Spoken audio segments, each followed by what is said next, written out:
Halo Bapak Ibu, bagaimana kabarnya? Luar biasa. Bapak Ibu seringkali mendengar hal itu ya. Kalau ditanya apa kabar, selalu seringkali orang menjawab luar biasa. Padahal kalau disuruh cerita, yang luar biasa apanya? Bingung. Karena ternyata yang diceritakan hal yang biasa. Tetapi Bapak Ibu, kita mari melihat kehidupan kita. Kehidupan kita berlangsung oleh sesuatu yang selalu luar biasa atau yang biasa. Lebih banyak yang mana? Kehidupan Bapak Ibu dan saya itu lebih sering berjalan dengan hal-hal yang biasa. Orang-orang yang di sekeliling kita itu orang-orang yang biasa dengan kita. Kita bernafas itu hal yang biasa. Jantung kita berdetak itu juga hal yang biasa. Bayangkan kalau itu luar biasa begitu. Lebih dari biasanya. Jantung yang biasanya berdetak deg-deg deg-deg. Lalu diubah ritmenya, detaknya deg-deg deg-deg deg-deg deg-deg. Kira-kira Bapak Ibu masuk rumah sakit apa tidak? Pasti masuk rumah sakit. Ada banyak hal yang biasa dalam hidup kita yang bermakna. Kehidupan kita berlangsung dengan hal-hal yang biasa, yang terus-menerus dalam hidup kita. Kitab Pengkhotbah pasal 2 ayat 11 mengatakan. Kitab Pengkhotbah pasal 2 ayat 11 mengatakan demikian. Ketika aku meneliti segala pekerjaan yang telah dilakukan tanganku dan segala usaha yang telah kulakukan untuk itu dengan jerih payah, lihatlah, segala sesuatu adalah kesia-siaan dan usaha menjaring angin. Memang tak ada keuntungan di bawah matahari. Pengkhotbah pasal 2 itu bicara tentang pemikiran pengkhotbah yang pada awalnya mengejar hal-hal yang besar. Mengejar hikmat yang besar, mengejar segala keberhasilan yang besar, dengan kebun anggur yang besar, dengan kehidupan yang dikelilingi oleh wanita-wanita, bahkan banyak gundik, yang dipandang sebagai hal-hal yang luar biasa hebat. Tetapi kemudian penulis kitab Pengkhotbah pasal 2 ayat 11 mengatakan semua itu sia-sia. Saya mau mengajak Bapak Ibu membandingkan Pengkhotbah pasal 2 dengan pasal 9. Ada sebuah perbandingan yang menarik di Pengkhotbah pasal 2 dan pasal 9. Di pasal 2 ayat 4, pengkhotbah memimpikan kebun-kebun anggur yang luas dan besar.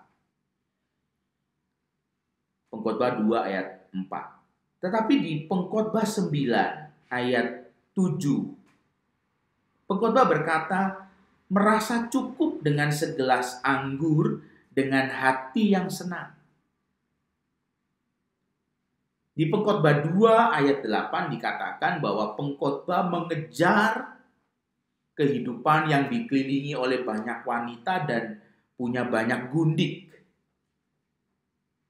Di Pengkhotbah pasal 9 ayat 9, pengkhotbah mengatakan menikmati hidup dengan istri yang engkau kasihi. Artinya apa? Artinya pengkhotbah punya sebuah proses untuk melihat bahwa ternyata hal-hal yang banyak membangun kehidupan ini bukan hal-hal yang luar biasa yang dibayangkan, yang diimpikan. Tetapi hidup ini jauh lebih sering dibangun oleh hal-hal yang biasa yang ada di sekeliling kita. Bapak Ibu Saudara sekalian dikasihi Tuhan. Pengkhotbah pasal 2 ayat 11 mengatakan, aku meneliti, ketika aku meneliti segala pekerjaan yang telah kulakukan. Pengkhotbah mau mengatakan bahwa ketika aku menoleh ke belakang, meneliti, panaah, menoleh ke belakang, aku melihat bahwa ternyata hal-hal yang besar yang aku impikan dan yang sudah aku capai itu sesuatu yang sia-sia. Pengkhotbah kemudian mengatakan di pasal 9 sebagai sebuah proses hidup orang berhikmat di mana dia tidak pernah mau berhenti untuk terus belajar membuka dirinya. Di pasal 9 dia menemukan bahwa ada banyak hal-hal yang biasa yang bisa membentuk kehidupan kita menjadi lebih baik. Bapak Ibu Saudara sekalian dikasihi Tuhan. Dalam situasi saat ini, Bapak Ibu pasti akan menjumpai banyak hal-hal yang biasa yang dulu mungkin diabaikan. Hari ini menjadi sangat bermakna. Ketika Bapak Ibu harus stay at home, ketika Bapak Ibu bersama dengan anak-anak dan keluarga dengan waktu yang lebih banyak, Bapak Ibu, apakah menemukan dari hal-hal yang biasa, yang dari dulu sudah bersama dengan kita, hal-hal yang biasa itu hari ini banyak membangun hidup kita. Hal-hal yang biasa, yang dulu kita abaikan, ternyata hari ini banyak menolong hidup kita. Merasakan itu atau tidak? Itulah perjalanan pengkhotbah.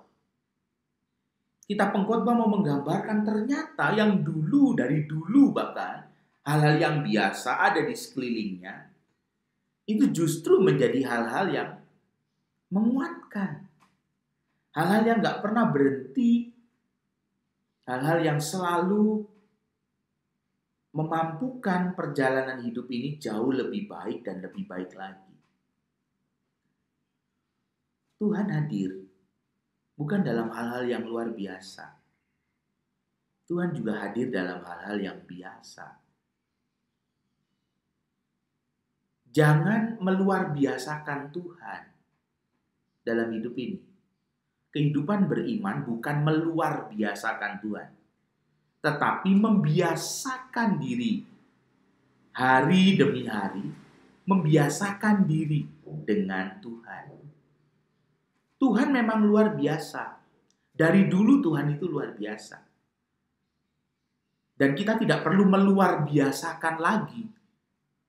Tetapi yang terpenting adalah membiasakan diri kita dengan Tuhan yang hadir dalam hal-hal yang biasa dalam hidup kita. Tuhan memberkati kita, memberkati Bapak Ibu sekalian. Tuhan menyapa hidup kita dengan hal-hal yang biasa. Amin.